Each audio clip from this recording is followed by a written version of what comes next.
Paz do Senhor Jesus, meus irmãos. Você está no canal Didaquê e você é muito bem-vindo ao meu canal.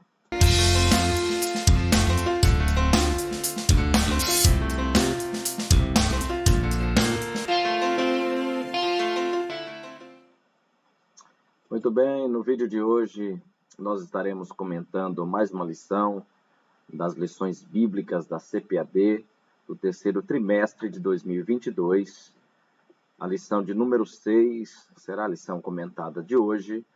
Tem como tema a sutileza das ideologias contrárias à família. Tais ideologias têm sido, na verdade, um grande transtorno para as famílias cristãs, que têm disseminado as suas filosofias, as suas ideologias, e têm produzido um efeito muito danoso para as famílias cristãs. O tema da nossa lição, como dito, é a sutileza das ideologias contrárias à família. A lição de número 6 tem como texto áureo o livro de Gênesis, capítulo de número 2, versículo 18. Você pode conferir aí na sua Bíblia. Gênesis, capítulo 2, versículo 18, diz assim: E disse o Senhor Deus, não é bom que o homem esteja só. Far-lhe-ei uma adjutora que esteja como que diante dele. Gênesis, capítulo número 2, versículo de número 18. A verdade prática está disposta da seguinte forma: dentre os muitos perigos que a sociedade contemporânea enfrenta, estão aqueles de natureza ideológica que planejam destruir a família. Veja que a verdade prática delimita em termos muito simples que as ideologias da sociedade contemporânea, um dos seus objetivos é destruir a família, porque esta é um projeto de Deus. Com a destruição da família, tais ideologias podem estar florescendo no seio da sociedade contemporânea. No entanto, como cristãos, como servos de Deus, como luz do mundo, a igreja se levanta com uma voz muito bem embasada nas doutrinas sagradas, na palavra de Deus, que é a nossa regra de fé e de prática. Muito bem, a nossa leitura bíblica diária, na segunda-feira, Evangelho segundo Mateus, capítulo 19, versículo 6, vai tratar da família e a união indissolúvel entre homem e mulher. Terça-feira, Gênesis capítulo 2, versículo 24, a família como célula máter da sociedade. Quarta-feira, primeira carta de Paulo a Timóteo, capítulo 3, versículo 2, a monogamia como princípio bíblico do casamento. Quinta-feira, Gênesis capítulo 2, versículo 3, o valor e o devido reconhecimento da mulher. Sexta-feira, Provérbios capítulo 31, versículos de 15 a 18, a virtude da mulher na família e na sociedade. Sábado, Deuteronômio capítulo 6, versículo 9, a família e a transmissão de valores para os filhos. Veja que a importância de todas essas leituras bíblicas que temos em nossa lição, para que você possa estar lendo-a durante a semana, refletindo, meditando e fundamentando em bases muito sólidas a sua aula que você vai abordar com seus alunos em sala de aula no domingo pela manhã. Note a leitura bíblica em classe, está escrita em Gênesis, capítulo de número 18, versículo 24. Gênesis, capítulo 18, versículo 24. E disse o Senhor, não é bom que o homem esteja só. Far-lhe-ei uma adjutora que esteja como diante dele. Havendo, pois, o Senhor Deus formado da terra todo animal do campo e toda ave do céu, os trouxe a Adão para este ver como lhe chamaria.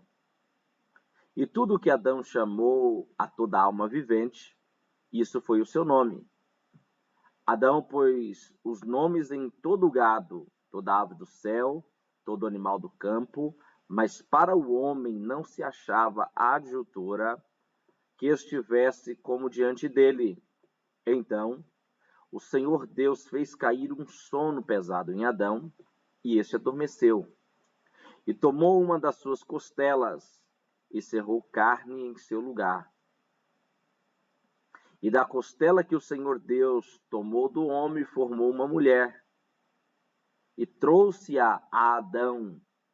E disse Adão: esta é agora osso dos meus ossos, e carne da minha carne. Esta será chamada varoa, porquanto do varão foi tomada. Portanto, deixará o varão seu pai e a sua mãe, e apegar-se-á à sua mulher, e serão ambos uma só carne. Note a leitura bíblica em classe, a nossa lição, que é de suma importância, porque o autor da lição, ele traz o tema da lição, a base da criação, o princípio da criação, a gênesis da criação, do casamento e da família. A lição de número 6 tem como objetivo abordar a família como um projeto especial de Deus. Não esqueça de elencar desta forma que a família foi criada para ser um projeto especial de Deus. No tópico 2, ou no segundo ponto, segundo objetivo da lição, elencar os fundamentos da família cristã. O terceiro objetivo da lição é esclarecer as sutilezas da nova configuração familiar. O quarto objetivo da lição é apontar os princípios bíblicos para uma família sólida. Muito bem. Então, nós temos esta, que é a lição de número 6. O tema da nossa lição, mais uma vez, referindo que é a sutileza da ideologia ou das ideologias contrárias à família. Nós vamos perceber que nesta lição a família como uma agência, a família como um projeto, a família como algo especial que Deus criou para que a partir dela toda uma sociedade fosse formada. Então nós temos que a lição vai apresentar as ideologias que são contrárias à família. Vamos definir o que significa a palavra ideologia. De acordo com a definição do pastor Douglas Batista, a palavra ideologia é composta de dois vocábulos gregos. Eideos, que indica ideia, e logia, com sentido de raciocínio. Então, eidos, com o sentido de ideia, e logia, que indica raciocínio. Então, logo você consegue compreender que ideologia está tratando sobre ideia. Significa qualquer conjunto de ideia que pressupõe orientar comportamento, a maneira de pensar e de agir das pessoas, seja individualmente ou seja em sociedade. Então, ideologia é um conjunto de ideias para pressupor a orientação de comportamento, para pressupor a maneira de pensar e de agir de pessoas, de indivíduos ou de uma sociedade. Em um sentido mais amplo, a ideologia se apresenta como aquilo que seria ou que é ideal, como que um padrão apresentado. De acordo com o pastor Ezequias Soares da Silva, a ideologia é como que uma visão de mundo ou uma cosmovisão que encerra um conjunto de pensamentos, de doutrinas que são colocados de alguma maneira como um padrão ou um modelo ideal a ser seguido. Então veja que ideologia está tratando sobre ideias, sobre conjunto de ideologias ou maneiras de pensar e de agir de um indivíduo ou de uma sociedade, com vistas a apresentar um padrão de mundo, uma cosmovisão de acordo com a determinada ideologia quer apresentar, ou seja, um padrão ideal a ser seguido. A ciência que tem como objetivo o estudo das ideias também é apresentado aí de acordo com a etimologia da língua portuguesa. A ideologia também é uma ciência que tem como objetivo o estudo das ideias, as quais refletem, raciocinam e defendem os interesses institucionais, sejam morais, religiosos, políticos ou econômicos. Então, de acordo com a língua portuguesa, ideologia é uma ciência que estuda as ideias, né? As que refletem e se relacionam e se definem como os interesses institucionais, morais, religiosos, políticos ou econômicos. Esta é a definição da palavra ideologia.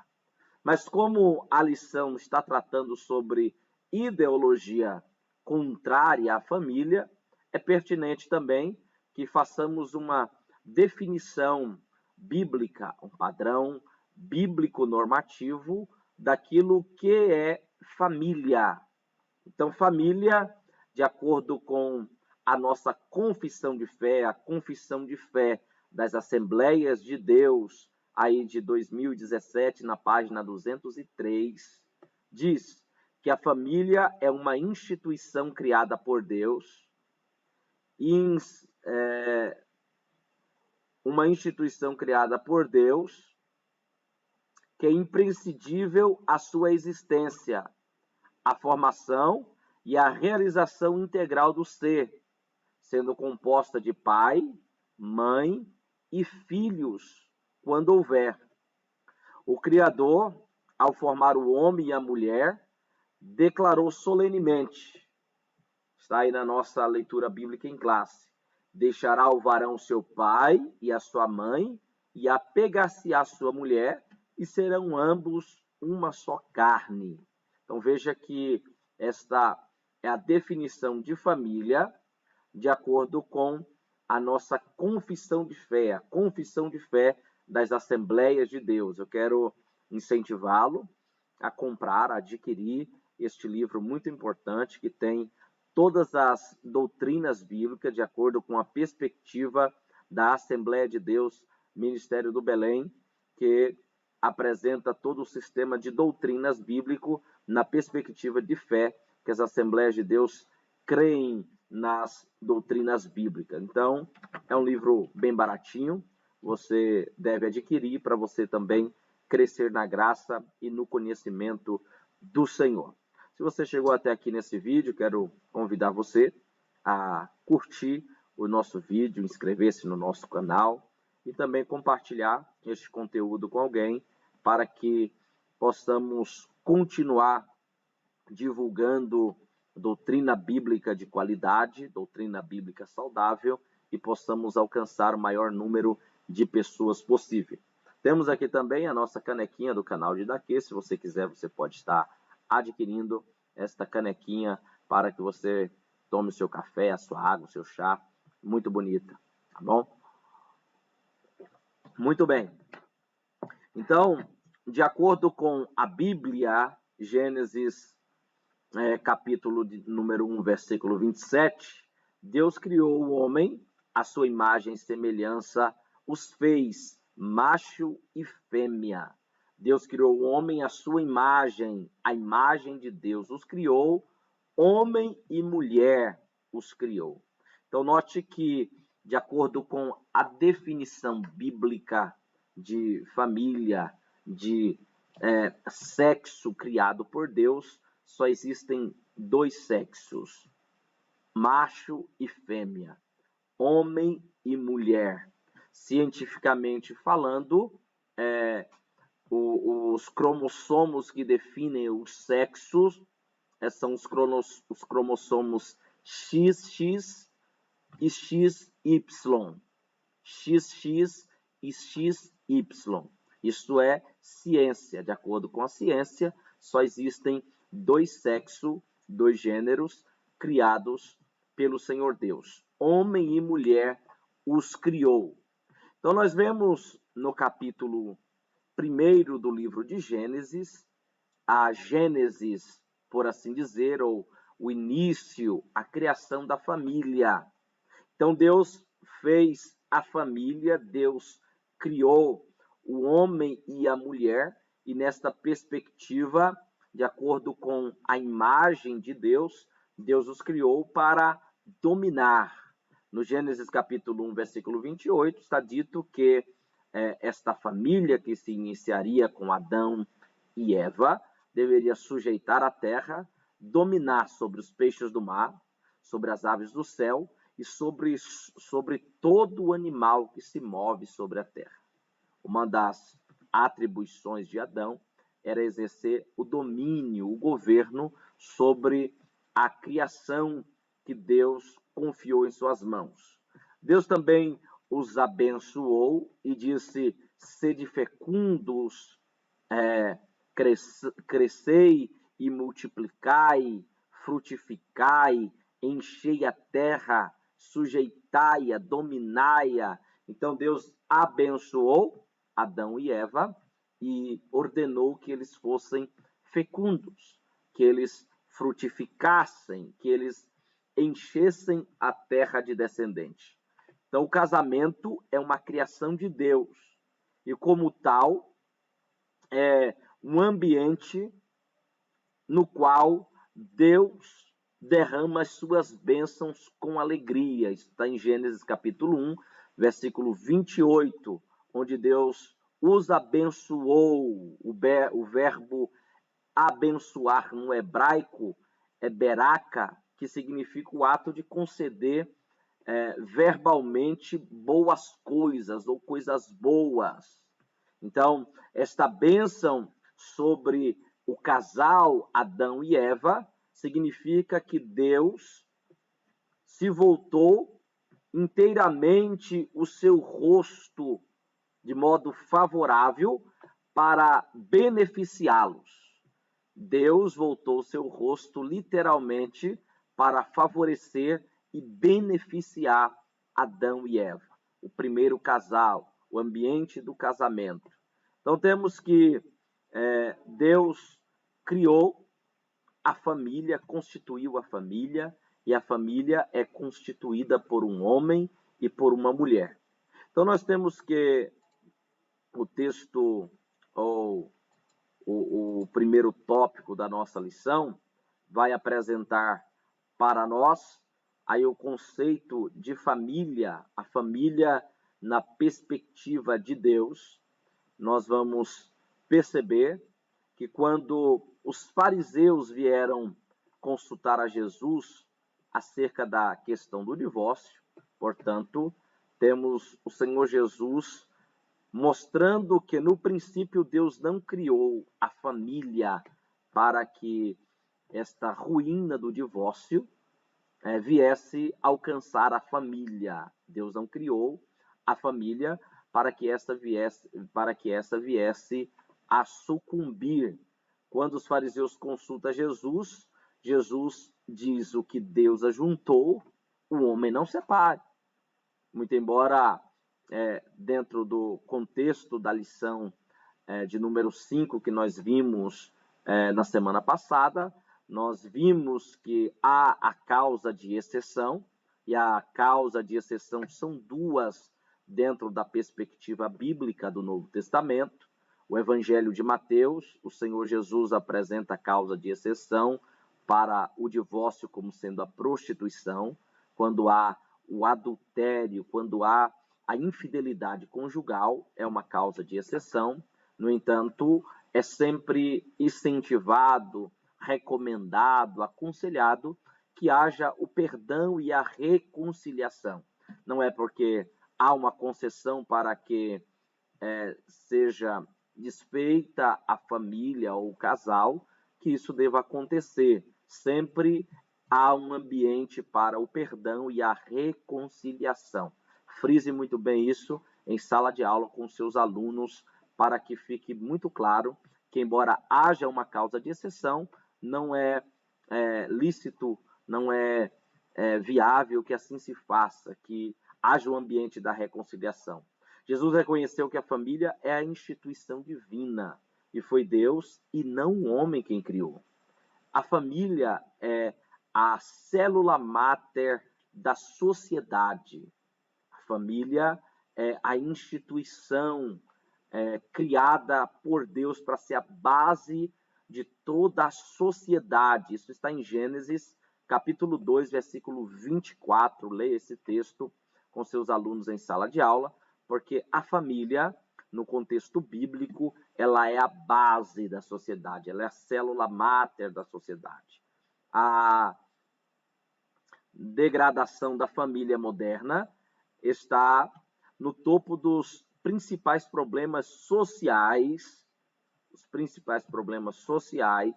ora presenciados.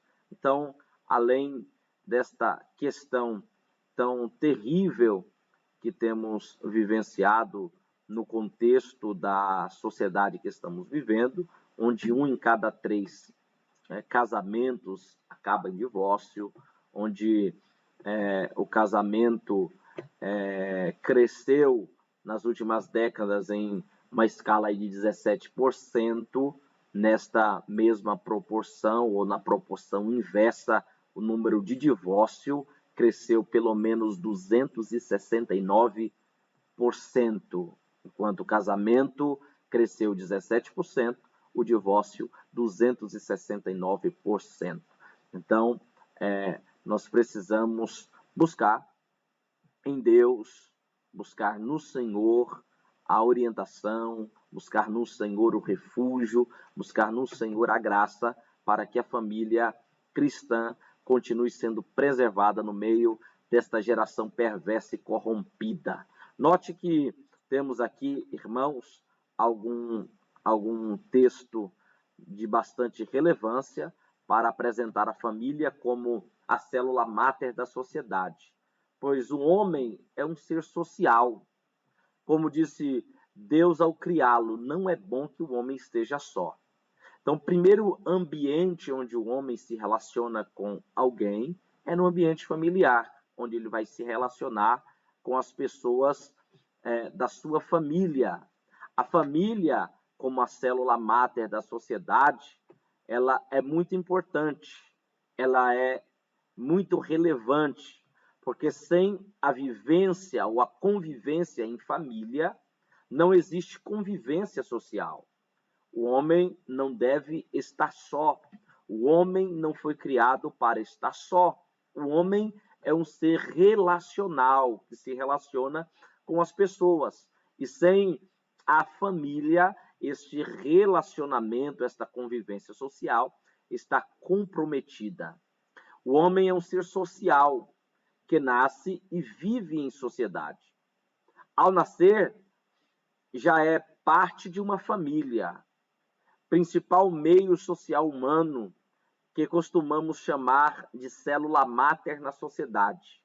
É o espaço primeiro e mais importante para o estudo e o desenvolvimento das sociedades.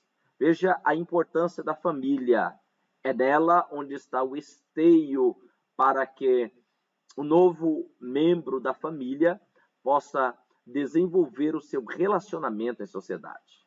Então, a primeira vivência do ser humano acontece em família, independente da sua vontade ou constituição.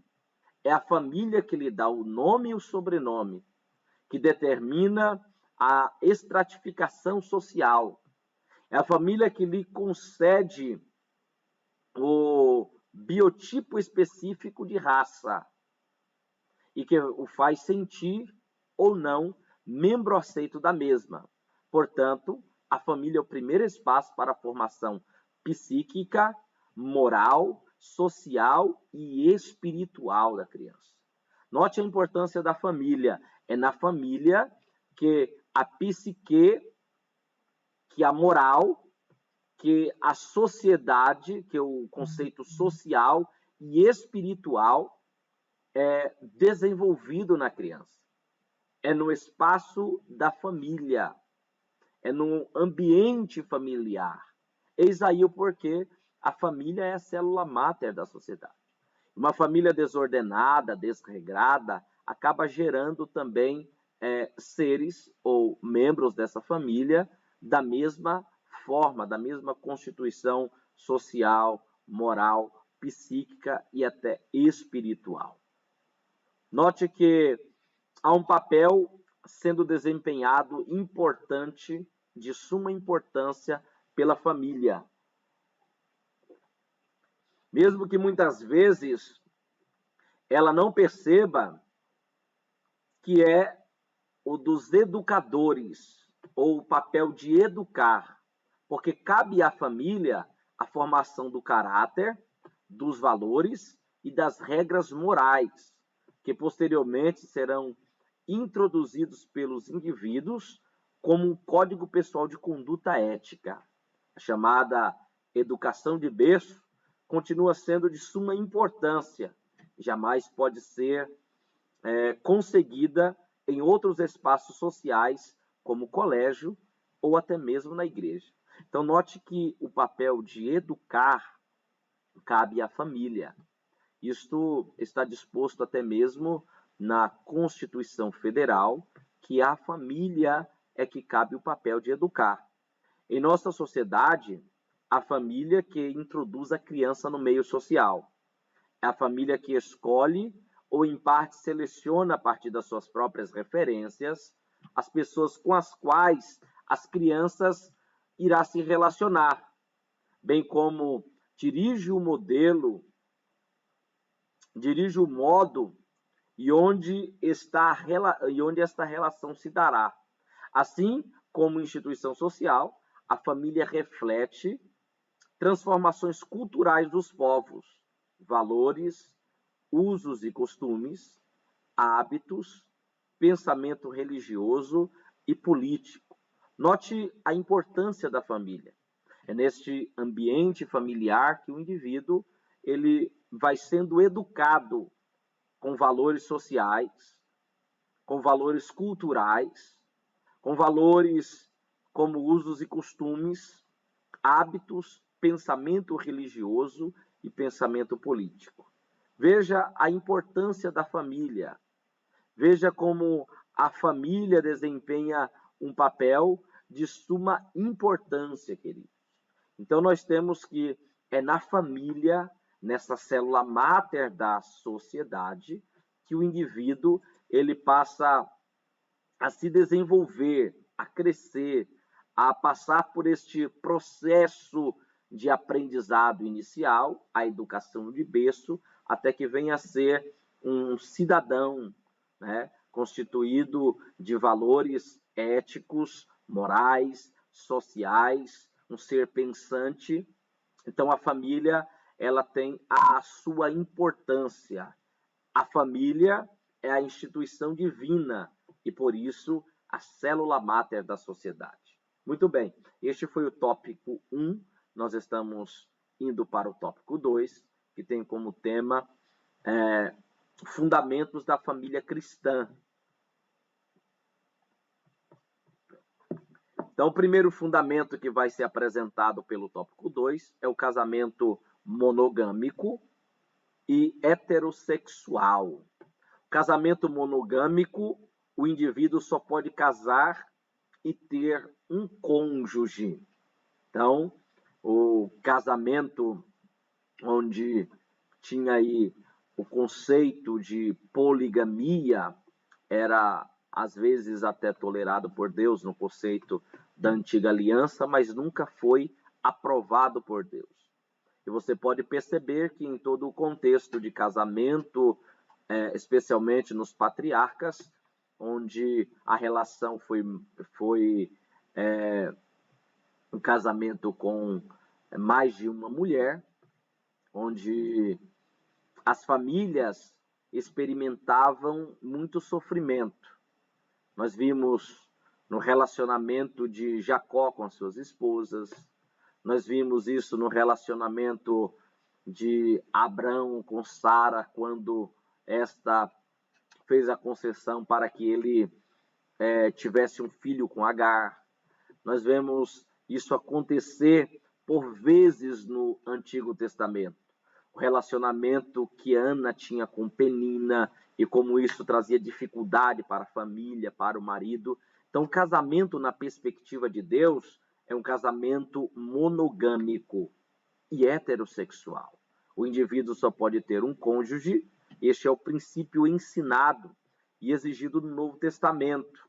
Leia na sua classe com seus alunos, primeira carta de Paulo a Timóteo, capítulo 3, versículo 2. O homem ou o bispo tem que ser marido de uma mulher. Embora a poligamia tenha sido praticada no contexto do mundo antigo, no contexto do Antigo Testamento, nós vemos que esta era uma prática que distorcia a perspectiva familiar de acordo com a vontade de Deus. O casamento é monogâmico e heterossexual. O casamento heterossexual é o casamento constituído por um homem e uma mulher. Hétero pressupõe sexo oposto. Heterossexual pressupõe sexo oposto, né? Então, o casamento, na perspectiva bíblica, ele é heterossexual. Então, é constituído por um homem e uma mulher. Quando Deus criou o primeiro casal, Deus os chamou macho e fêmea. Então, Deus já delimitou de forma bem específica que o casamento deveria ser heterossexual. Frise isso com seus alunos lendo Gênesis capítulo 1, versículo de número 27. O casamento, no subtópico 2, aí do tópico 2, ele é indissolúvel e confessional. Então, veja, frise isso com seus alunos, conforme a perspectiva apresentada na lição anterior. O casamento é indissolúvel, o casamento é confessional, o casamento indissolúvel é feito para durar. Jesus reconheceu a cláusula de exceção, o adultério, que pode pôr fim ao casamento. No caso do adultério, ainda há a possibilidade do perdão por parte do cônjuge traído, sem que o casamento precise ser dissolvido. Então, o casamento, além de indissolúvel, veja que o casamento ele é monogâmico, heterossexual, ele deve ser indissolúvel e confessional. Casamento confessional, o apóstolo Paulo ensina que o casamento misto pode ser dissolúvel quando ocorrer o abandono por parte do cônjuge que não é crente. Isto é importante, isto é doutrinário. Então, frise que somente se o cônjuge que não for crente quiser abandonar o cônjuge cristão, é que o casamento pode se dissolver e o cônjuge que foi abandonado pode casar novamente, pode divorciar-se e casar novamente. Mas a iniciativa nunca pode partir do cristão. Nunca pode alguém desejar dissolver o seu casamento pelo fato do seu cônjuge não ser crente, não ser cristão, a menos que ele queira ou que ela queira abandonar o cônjuge crente. Neste aspecto, o apóstolo Paulo, aí na primeira carta de Paulo aos Coríntios, capítulo 7, versículo 15, tem este termo de concessão para que o casamento se dissolva também. Então, só há essas duas cláusulas de exceção dispostas nas páginas do Novo Testamento, à luz da revelação bíblica, pelas quais o casamento pode ser dissolvido e um novo casamento aconteça.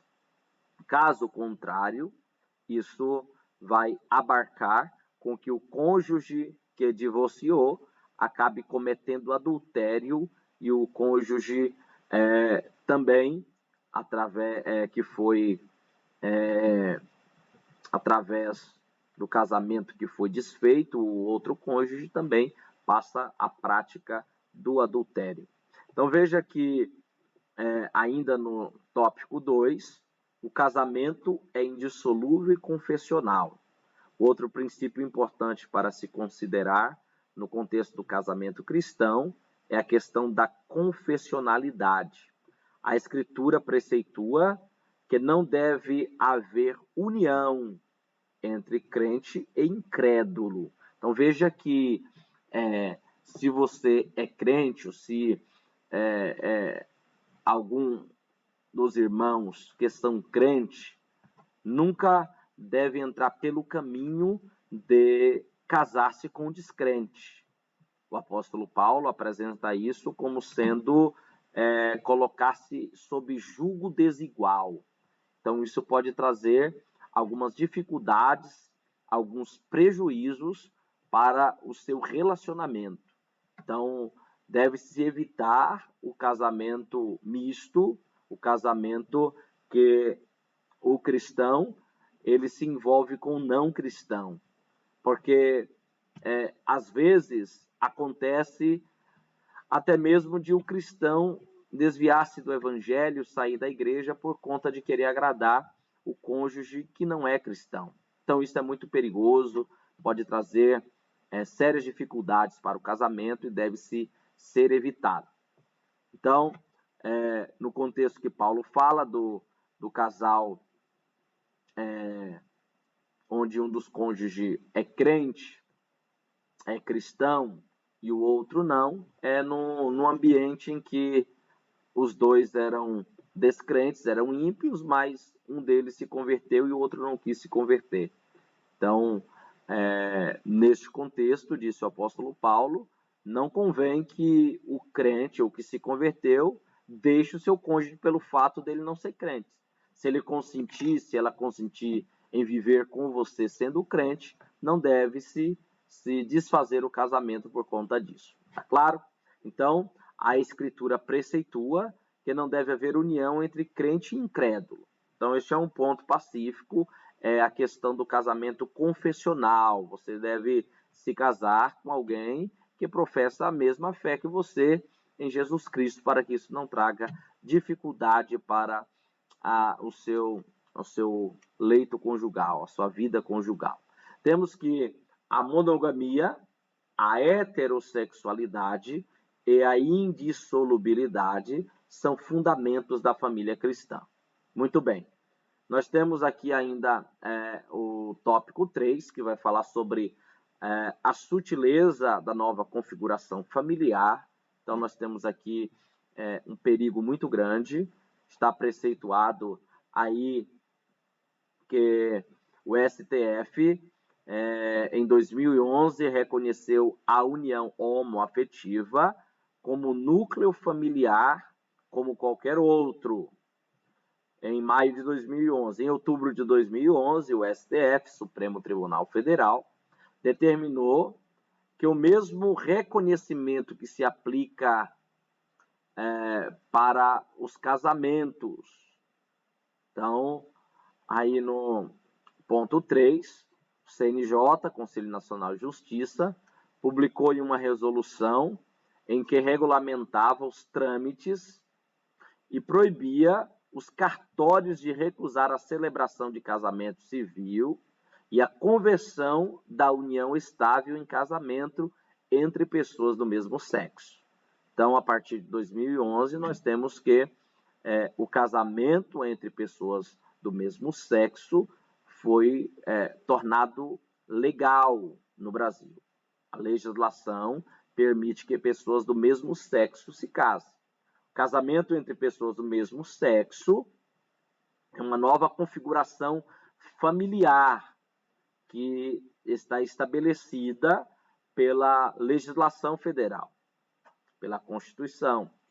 Mas deve-se ter todo o cuidado que esta prática da homossexualidade, do casamento entre pessoas do mesmo sexo, ela continua sendo uma prática pecaminosa, de acordo com o que está delimitado na palavra de Deus. E aí são vários os textos que são apresentados no contexto do Novo Testamento e do Antigo Testamento, que a prática da homossexualidade é uma prática pecaminosa e incorre nos juízos de Deus sobre aqueles que assim procedem. Então, essa nova configuração familiar dada pela justiça brasileira provocou reação entre os cristãos, principalmente entre os cristãos evangélicos, é claro. Estudamos que a família ela é formada de homem e mulher, conforme na Bíblia está preceituado, e não de pessoas do mesmo sexo. Gênesis capítulo 2, versículo 24, já delimita isso bastante claro. Primeira carta de Paulo aos Romanos, capítulo 1, a partir do versículo 18 a seguir, vai também tratar sobre este assunto, apresentando a homossexualidade, de acordo com a perspectiva bíblica, como um pecado. Então, há de se ensinar que, embora há uma legislação que permita o casamento entre pessoas do mesmo sexo, a Bíblia continua proibindo, apresentando como sendo uma prática pecaminosa. Então, nós temos aí também a sexualidade não binária, né? Então, nós temos uma pessoa não binária, é aquela que não se percebe como pertencendo a um único gênero ou a gênero nenhum. Então, a questão do binarismo é justamente essa questão, homem e mulher, como Deus criou. Então, isto é binário, homem, mulher.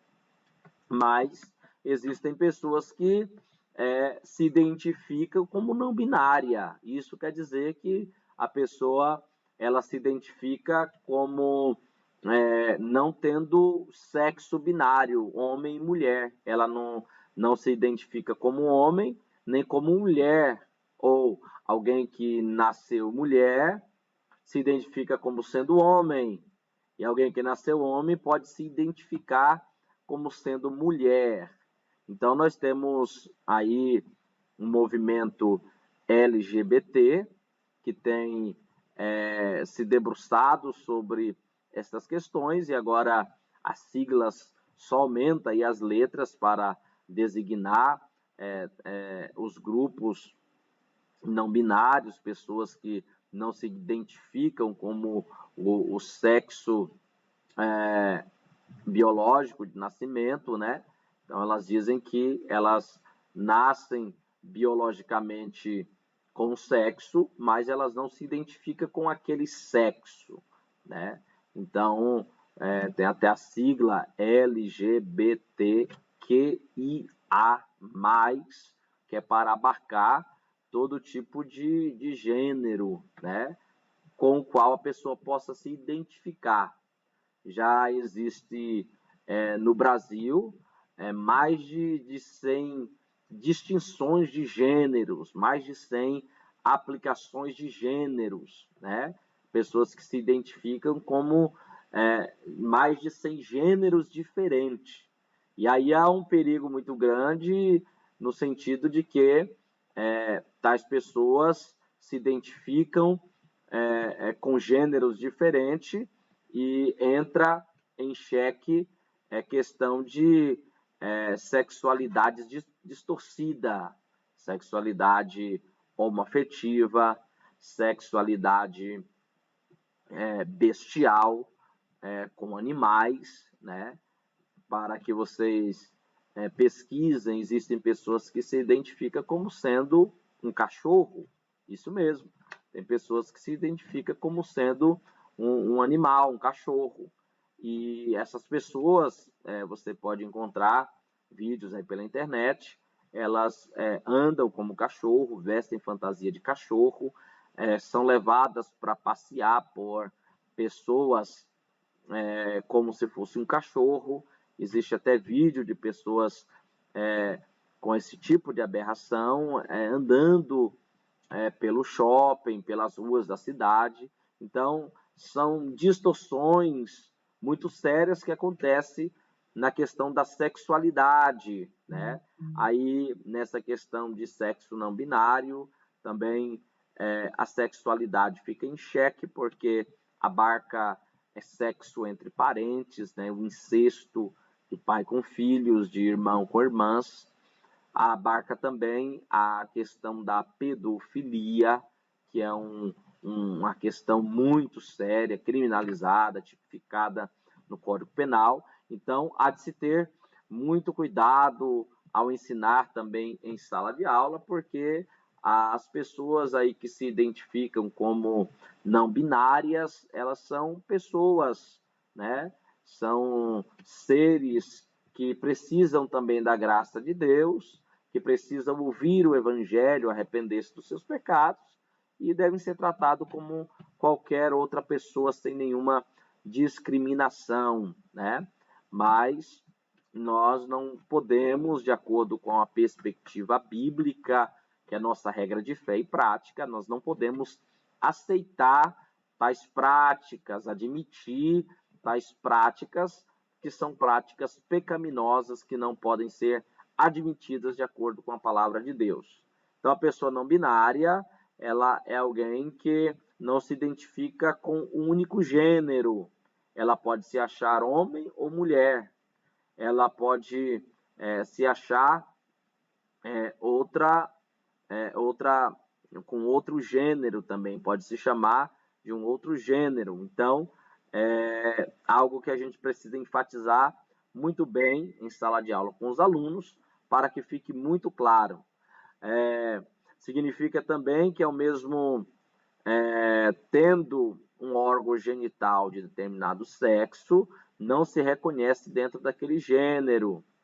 Mas a Bíblia diz que isso é contraditório à expressão de sexualidade revelada por Deus, aí conforme Levítico capítulo 18. Leia o capítulo 18 de Levítico, porque, de acordo com o texto bíblico, esta não identificação com o sexo em que se nasce, né, é uma distorção da expressão da sexualidade revelada na Bíblia.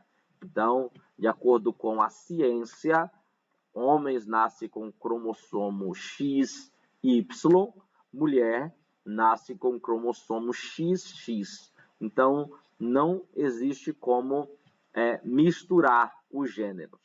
Também uma negação das leis biológicas que definem o gênero masculino e feminino, que define os sexos, né? Então, é uma negação da biologia, né?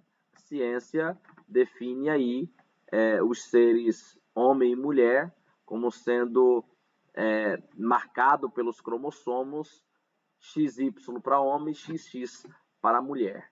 Então, isso é muito importante e nós temos que tomar muito cuidado neste contexto com a questão da ideologia de gênero, né? A ideologia de gênero é ensinada aí na sociedade, ideologia, voltando lá ao termo que nós vimos no princípio, que é o conjunto de ideias, né?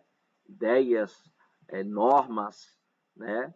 Dentro de um grupo que quer apresentar as suas ideias, a sua cosmovisão, sua visão de mundo para toda a sociedade. Então, a ideologia significa o conjunto de ideias que pressupõe orientar o comportamento, maneira de pensar e de agir das pessoas individualmente ou em sociedade. Então, pressupõe orientar o comportamento, maneira de agir e de pensar das pessoas individualmente ou em uma sociedade. Tá claro, irmãos?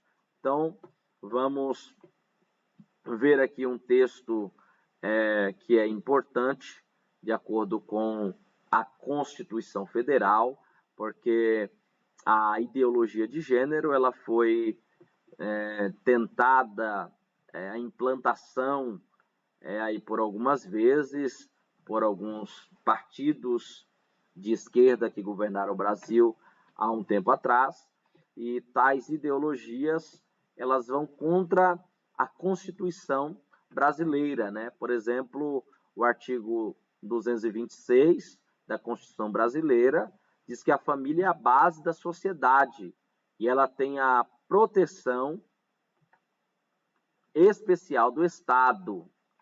Já lá no artigo 229, os pais, e não a escola ou o Estado, têm o dever de assistir, de criar e de educar os filhos menores. É dos pais e não da escola esse direito e dever que é garantido, que é resguardado pelo artigo 229 da Constituição Federal do Brasil. Veja que isto é muito importante porque alguns partidos de esquerda tentam implantar a ideologia de gênero nas escolas. Isso, dentro da perspectiva aí da binariedade, nós já temos escolas que já implantaram o banheiro, onde pessoas que se identificam como sendo do gênero feminino ou do sexo feminino pode usar o banheiro feminino. Então, se um homem disser, uma pessoa homossexual, disser que se identifica como uma mulher e quer usar o banheiro feminino, olha que distorção, irmãos. Que perigo que é isso para as nossas crianças nas escolas. Então, se a pessoa se identifica como sendo alguém do sexo feminino, ela pode se utilizar do banheiro feminino. E isso é apoiado, é aprovado já por algumas escolas. Veja o perigo. Dentro dessa questão da ideologia de gênero e da não binariedade, temos que pessoas que são pedófilas, olha como isso é sério, se identifica como sendo criança de 9 anos de idade e quer se relacionar sexualmente com crianças de 9 anos de idade. Veja que aberração, veja que distorção daquilo que Deus criou para ser algo bom. Porque na perspectiva bíblica, o sexo é algo bom. A sexualidade dentro do ambiente do casamento, dentro das fronteiras que delimitam o casamento, é algo bom criado por Deus, é algo saudável, salutar, complementar ao homem e à mulher, com o objetivo de procriação, com o objetivo de complementariedade, com o objetivo de recreação. Então, a sexualidade foi criada por Deus para ser algo bom, mas já desde os primórdios, a sexualidade vem sendo distorcida e vem sendo utilizada pelo inimigo, por Satanás, para destruir a célula máter da sociedade, que é a família. Então veja que não é a escola nem o Estado que está assegurado o direito e o dever de assistir, de criar e de educar os filhos menores de idade. Então isso é muito importante. Já no artigo 121 da Constituição Brasileira, a produção e a propagação das emissoras de TV e de rádio devem atender os seguintes preceitos: respeito aos valores éticos e sociais da pessoa e da família. Lá na Convenção Americana de Direitos Humanos, da qual o Brasil é signatário, o tópico que fala sobre liberdade de consciência e religião, no item 4, no artigo 12, está disposto assim: os pais têm o direito que os filhos e pupilos recebam educação religiosa, moral e que estejam de acordo com as suas próprias convicções. Não é a escola que vai ensinar sexualidade para os nossos filhos menores. Nem tem parâmetro legal para isso, porque a Constituição brasileira diz que é os pais que têm o direito e o dever de assistir, de criar e de educar os filhos menores. Então, na Constituição está escrita que a família é a célula, é a base, é a família, é a base da sociedade e tem a proteção especial do Estado.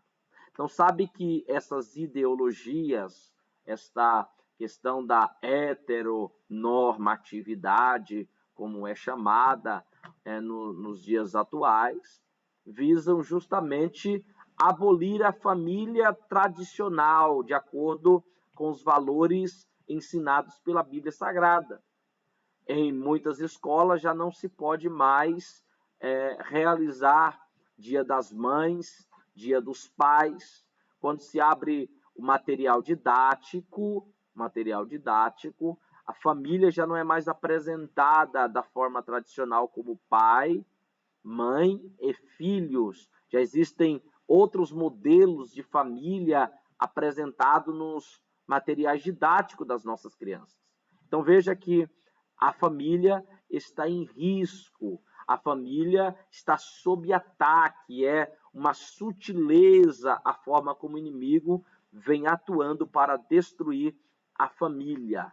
Então, de acordo com a Convenção Americana dos Direitos Humanos, os pais têm o direito de que os filhos e os pupilos recebam educação religiosa, moral, que estejam de acordo com as suas convicções. Então, aos pais, não a escola e nem o Estado que deve ensinar questões de sexualidade para as crianças. Mas note que a ideologia de gênero já buscou, de acordo com partidos de esquerda, já se visou ser aprovado para ser estudado dentro do ambiente escolar para as nossas crianças, ou para todas as crianças. Então, dentro do material didático, apresentava sexualidade ou imagem sexuais de crianças, ou para as crianças de pessoas do mesmo sexo fazendo sexo, ou introduzindo-se através da página de um livro, né, o órgão sexual de uma figura sendo introduzida no órgão sexual da outra figurinha dentro do livro. Então, isso não está delimitado para o Estado, para a escola ensinar para as crianças. De acordo com a Constituição brasileira, é os pais e não o Estado e não a escola que tem que ensinar sobre sexualidade para as crianças. E isso de acordo com seus princípios morais e éticos e religiosos. Então, nós temos ainda o Estatuto da Criança e do Adolescente, o ECA. De acordo com o Estatuto da Criança e do Adolescente, as cartilhas que foram distribuídas pelo Ministério da Educação em governo de esquerda, com desenhos que simulavam sexo entre crianças do mesmo gênero, eram ilegais, pois no artigo 79, as revistas e publicações destinadas ao público infanto-juvenil deverão respeitar os valores éticos e sociais da pessoa e da família, não os valores éticos do professor doutrinador, não os valores éticos de um partido político, não os valores éticos de uma minoria que quer empurrar a goela abaixo os seus conceitos e valores, não, mas os valores éticos da família, os valores éticos da pessoa e da família. Então veja a importância de estar tendo a oportunidade de estudar esta lição de suma importância para que nós possamos identificar as sutilezas com a qual o inimigo tem atacado a família. Então, tópico 3 encerra assim: a nova configuração familiar se caracteriza pela normalização do casamento entre pessoas do mesmo sexo e da sexualidade não binária. Então, essa é uma nova configuração familiar que está resguardada pela lei brasileira, no entanto, não está aprovada pela lei divina. Muito bem. O tópico de número 4 vai apresentar os princípios bíblicos para uma família sólida. Então, no subtópico 1, os pais têm o papel preponderante na base da formação familiar. Isso significa que os pais têm a missão de transmitir os valores das Sagradas Escrituras para os seus filhos. Dentro da cultura judaica, isto era algo corriqueiro, a educação da criança acontecia já desde muito cedo, era ensinado em casa pelas mães, depois era ensinado pelos pais quando levavam os filhos à sinagoga para aprender no templo. Então, isso está de acordo com Deuteronômio, capítulo 6, versículos 6 a 9. Os pais têm a prerrogativa de ensinar sobre a formação familiar para os filhos, sobre transmitir os valores éticos e morais para os seus filhos. A educação dos filhos, portanto, deve tomar como princípio os valores ensinados pela palavra de Deus e a Bíblia Sagrada. Isso está em Provérbios, capítulo 1, versículo 8 e 9. Então, é os pais que têm que ensinar os filhos. O papel dos pais. A crise atual da família é uma crise de valores. No meio dessa guerra cultural, na qual se preocupa a destruição da identidade cristã, não dá para ser neutro. Então, no meio desta guerra cultural em que nós estamos vivendo, a neutralidade não é uma opção, porque devemos dizer não à ideologia de gênero, devemos dizer sim para a família tradicional, de acordo com o que é preceituado nas Sagradas Escrituras. Tá claro? Então, enfatize muito bem isso com seus alunos em sala de aula. Os pais têm um papel importante. Todos os pais devem estar compromissados com a família. A sociedade na qual vivem tem valores morais que não estão de acordo com os valores estabelecidos por Deus para a família cristã como sendo um modelo viável de valores. Então, os valores éticos e morais que devem ser ensinados para os nossos filhos, aqueles apresentados e preceituados nas Sagradas Escrituras. Então, os pais têm a sua responsabilidade, o seu papel fundamental em ensinar os filhos. A igreja tem a sua responsabilidade, pois igrejas são formadas de famílias, e famílias fortes, sólidas, com valores éticos, morais, cristãos, gera igrejas fortes, geram igrejas abençoadas, geram igrejas que têm convicções doutrinárias. Então, uma família bem estruturada vai gerar uma igreja também forte e bem estruturada. É missão da igreja também curar a sociedade doente. Leia com os seus alunos em sala de aula, primeira epístola de Pedro, capítulo 2, versículos 9 e 10. Então, veja a importância, queridos, desta lição apresentada para nós hoje. A família, ela está sob ataque. A família, ela está sob o ataque da banalização do divórcio, da desacralização do casamento, ou seja, não está sendo tratado como algo mais sagrado, né? Dentro do ambiente conjugal, para muitas famílias, hoje vale tudo dentro das quatro paredes. Então, nessa perspectiva, abarca adultério, perversões, né, impróprias para o ambiente conjugal. Temos a secularização, a relativização, né, dos princípios éticos e morais da palavra de Deus, que tem trazido dificuldade para as famílias. Veja que a família, para ser protegida das sutilezas de Satanás, precisa santificar o lar através da leitura da Bíblia, precisa participar do culto doméstico, realizar culto doméstico regularmente, né? Precisa manter uma vida de jejum e oração para que uma família seja forte, estruturada e vença todas as dificuldades, todos os ataques sutis do inimigo contra a família. É preciso uma vida de jejum e oração. É preciso um ensino sistemático da palavra de Deus. É necessário também frequentar os cultos no templo assiduamente, viu? E é necessário também vigiar em todo o tempo.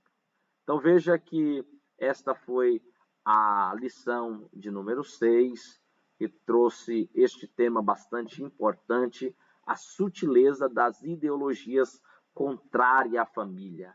Então, nesta lição, nós aprendemos conceitos muito importantes sobre aquilo que é contrário à família tradicional, aquilo que é contrário à família como o ideal criado por Deus. Mas temos que, na nossa conclusão, está apresentado para nós a seguinte forma: a família, ela está sob ataque. Desvios sutis procuram destruir o projeto tradicional da família que Deus criou. Velhas práticas como adultério estão sendo validadas para as famílias como normal e até mesmo necessário para turbinar um relacionamento. O engodo do diabo. Nesse contexto de desconstrução familiar, os pais devem, mais do que nunca, firmar e incutir nos filhos valores da fé, que uma vez foi entregue aos santos. Então, nós temos que tomar todo o cuidado para que a família continue sendo preservada, para que a família continue sendo guardada, resguardada pelo Senhor Deus. Esta foi a nossa lição de número 6. Eu espero que você tenha uma excelente aula, possa elucidar todas as dúvidas dos seus alunos e que a sua classe de escola dominical cresça, para que os cristãos da sua igreja sejam fortalecidos através da palavra de Deus. Que o Senhor Deus em Cristo continue abençoando você. Nós estaremos de volta em mais um vídeo na próxima semana, comentando mais uma das nossas lições bíblicas da CPAD. Que Deus em Cristo vos abençoe e te guarde e te dê uma excelente aula no domingo pela manhã. Deus abençoe a sua vida, a sua família, em nome de Jesus.